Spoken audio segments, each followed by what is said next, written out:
Hi YouTube, it's B, and we need to stop romanticizing cannibalism. Kinda. I know that's a crazy statement to be making because who's out here romanticizing cannibalism? Well, aside from me, a lot of people are. At least they are on TikTok.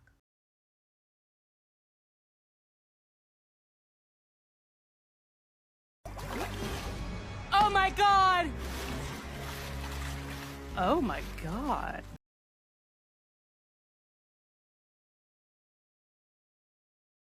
Now, if you didn't really see an issue with these, it is with statements like cannibalism as the purest form of love and cannibalism as the highest expression of love that we start having a problem with interpretation. But please don't hate on these creators, they are just what showed up on my feed and inspired me to make this video. This is because I believe we're starting to honestly lose the plot the more we TikTokify this metaphor and romanticize it in this trendy, yet, in my opinion, extremely harmful way. Although, if you noticed, I said that I too romanticize cannibalism, and yes, I do admit it is one of the more impactful metaphors I've come across.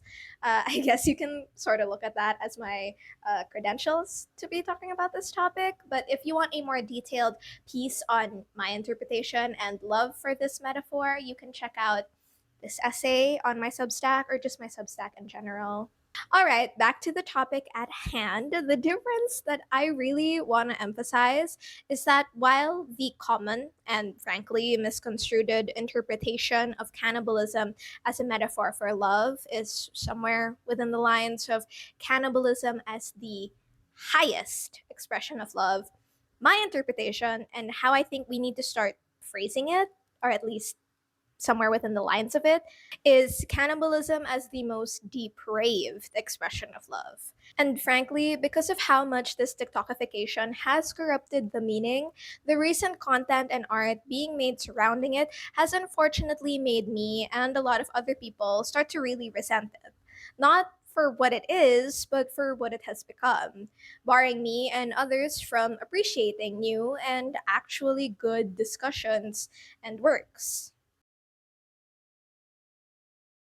To go against what I just said, actually, I really want to talk about, kind of analyze, and explain the media, works, and discussions that drew me into loving this topic in the first place. Now, I know I just said that I'm starting to dislike what this metaphor means and the connotations that are connected to liking it now, but I've been in this building for a while, and there are reasons for me not wanting to leave. So that's what I want to get into first. To start, I want to discuss a very clear depiction of cannibalism being a metaphor for love. The movie Bones and All is a prominent gem that looks at cannibals in a romantic light and the act of cannibalism as disgustingly beautiful. Unlike the typical trope of a cannibal and their prey, this movie delves into the complex and even romantic relationship between two cannibals, Marin and Lee. By the end of the movie, a tragic turn of events leaves Lee in critical condition, prompting him to beg Marin to consume him. On the other hand, Marin, a character portrayed with an insatiable hunger for human flesh that she struggled with understanding through the majority of the movie, complies with Lee's desires, albeit with immense opposition and pleas to do otherwise. This media stands out to me so much because I see Lee's wish to be consumed by his lover as a final act of devotion, with the last words we hear from him being, "Just love me and eat." We're just gonna go. Come on. I want you to Finally. eat her. I want you to eat me. No, I want you to eat. I'm not gonna eat him. No, I want you to I don't eat. wanna. I want you to eat me. I want you to eat. I want you to feed. I want you to eat. No, I I don't want want you to do it, I Mary. can't stop. No, Done here. no. I want you to do it, Mary. Lee, stop. No, Bones I and all. can't. I can't.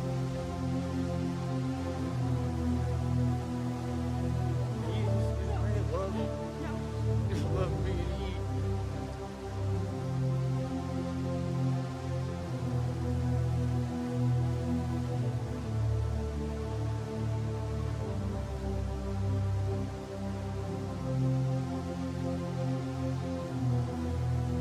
Here, while cannibalism and wanting to be consumed is an act of love, is depicted in a way that's quite frankly impossible to idealize. Sure, the act of devotion from Lee is quite valiant.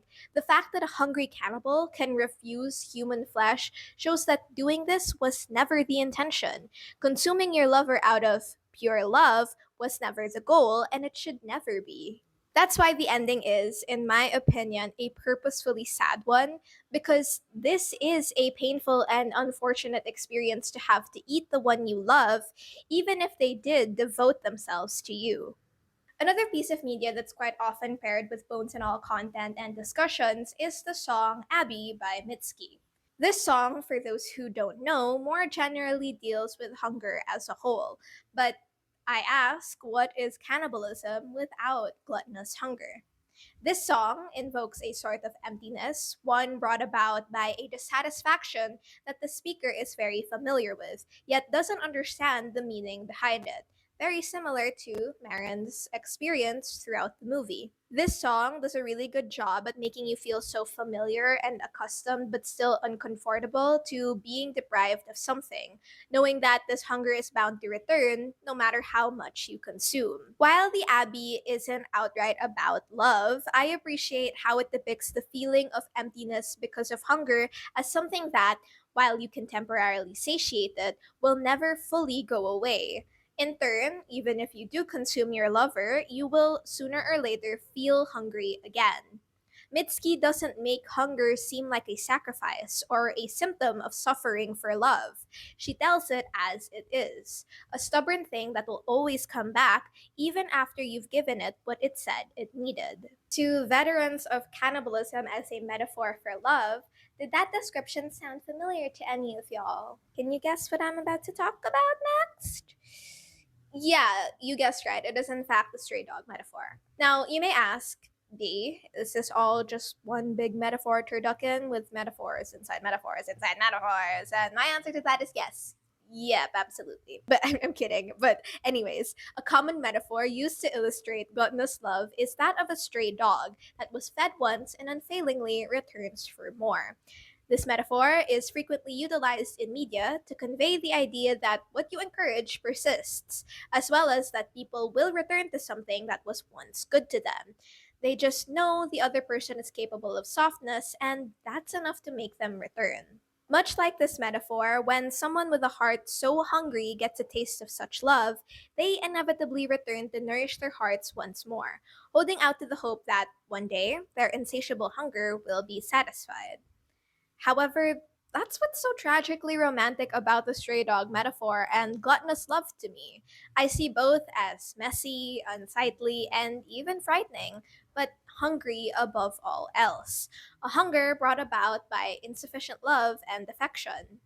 While this can be seen in a lot of media, the most notable one is Hosier's song It Will Come Back. Who could have guessed I was a Hosier fan? The song doesn't romanticize the waiting and returning despite the lack of guarantee they'll get anything in return for their loyalty. In fact, it calls out the other person for knowing better than to be giving breadcrumbs of love to a person desperate for warmth like that, and warns them that if they continue to do this, knowing they aren't willing to let them in, they will never know a time without the howling call of a stray dog they've led on. While beautiful, all of these pieces of media and discussions emphasize the depravity, tragedy, and pain this kind of love will bring. These, in my eyes, do not deny the inherent perversion and corruption to make it look a certain way to others. It embraces it and finds beauty in the macabre and tragic. To reiterate, I honestly think that the distinction of pure or like highest form of love that people interpret cannibalism and just hunger in relation to love is where I and a lot of other people have a big problem with. For context, the thing that pushed me to making this video and start making videos as a whole is because I was sent one of those TikToks with commentary like, when you look at your daughter and she believes cannibalism is the highest form of love, so you genuinely just end it. Which was sent to me to rage bait me, but actually really just lit a fire inside of me. So I guess the rage baiting worked. into turning me productive. Anyways, I wish I could show the original TikTok because it's not even the creator actively saying it or making a proper argument about the actual topic. He just sort of had overlaid text above a video of himself. Still, it was taken down, which I think is because he may have gotten some flack for it. Maybe I didn't actually get a chance to check the comments because, yeah, I was rage baited. I immediately jumped at the chance to knowledge mog the person who sent it to me. It is with low effort criticism videos like this that represent how much this topic and understanding has trended on TikTok, with mocking people, namely women, who enjoy this topic being the new, I don't know, cool thing because if you're passionate about it, you're edgy and cringe. I don't know. I'm edgy and cringe, so yeah, have at it, call me that. Anyways, that's not what I'm here to do. I'm here to participate in a conversation about the understanding of a metaphor I love as well and the ramifications of its trending misinterpretation. I, like a bunch of other people I've seen, are starting to hate the topic as well because of how others describe it as pure over primal, gentle over toxic, and innocent over obsessed. It isn't about how only the most loyal and willing will go to these lengths to consume and be consumed. It's about the most depraved, vulnerable, and insecure devouring to have a part of their lover forever or offering themselves to be a part of their lover forever. While sure, it is rooted in sacrificing yourself up to someone in the hopes that they do the same for you, that doesn't mean it's healthy and ideal. Cannibalism is rooted in human nature, not as a choice, but as a necessity when things get dire. It is when humans are most vulnerable that they resort to this heinous act.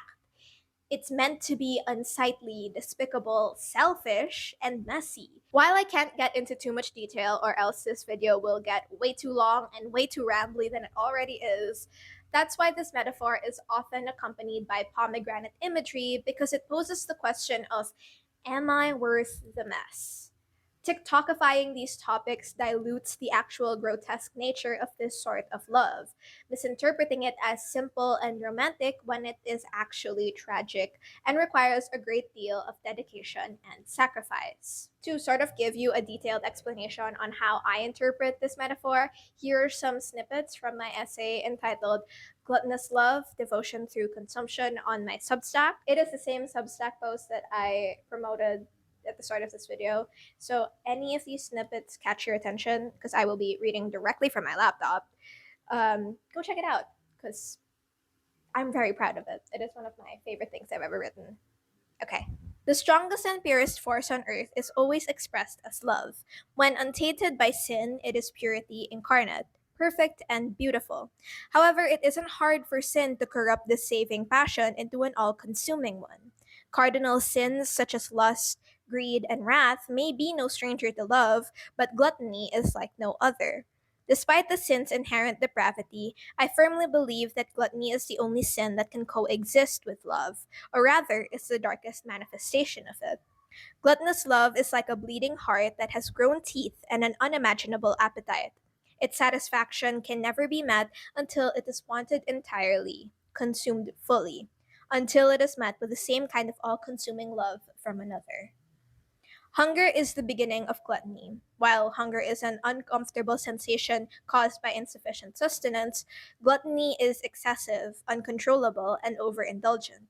When hunger hits, we find ways to satisfy ourselves for survival. And when we are gluttonous, we claw for any piece of meat to sink our teeth into, rip apart, and consume more than is necessary. One common depiction of gluttonous love is cannibalism. While vile, cannibalism as a metaphor for love, for me, is the most wretchedly captivating expression of devotion, of the need to become one with the object of attraction. This expression of love in media and literature depicts dedication and devotion as a literal sacrifice for their lover so that they may be consumed by them and become one. In turn, I see gluttonous love as romantic yet tragic depiction of wanting and even needing so much love from your lover, but never being satisfied unless you and your lover are one. I believe begging to be consumed fully is the desire to be wanted entirely, wanted down to the marrow. When I talk about the concept of gluttonous love, it is not to say that you should want to feel this way. That is, having the desire to consume your lover whole or feeling the need to devote yourself entirely to your lover for them to consume you. In reality, the only reason I'm so fascinated by this topic is my general passion for the macabre. While by no means do I promote nor confess that that is the way I express romantic love, the beauty amidst the gore speaks to a primal side of me, one that has felt that endless hunger for love. So, again, that was just a couple of snippets from the essay itself. Go check it out if you want to see more. However, trigger warning, mentions of eating disorder. Okay, back to the regular scheduled video. So, after all of that is said and done, I want to end this video by saying at the end of the day, no matter what people on the internet tell you, including myself, interpret metaphors, media, literature, content, discussions, whatever, however you want to. I am all for seeing beauty and love in the macabre, creepy, weird, and terrifying. And if interpreting cannibalism as a form of pure love is your introduction to doing so, I welcome you to participate in this conversation. However, my only request is that you do it in a way that isn't harmful to you, to your views on love, your relationships, and won't be a bad influence on other people. Remain critical in your interpretations, especially if you want to express yourself. Because while we are emphasizing the topic's metaphorical nature, we never know how it may affect someone in the real world. With that aside, feel free to contribute to this dialogue because I am also aware that a lot of people relate this and other topics I discussed to queer love and so many other things. And I really would like to learn and hear more about that. Just participate in some conversation because I started this YouTube channel especially to do that. I really want to just like nerd out about stuff in a research manner. Anyways, YouTube, I was B, and I'll see you in the next one. Bye bye! Bye bye! I sounded like Markiplier. I shouldn't do that.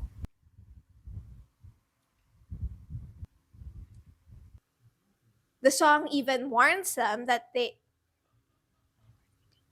The song even warns them that if. That was a good one. And I'll see you in the next one. Bye bye! That was so cute. That was good.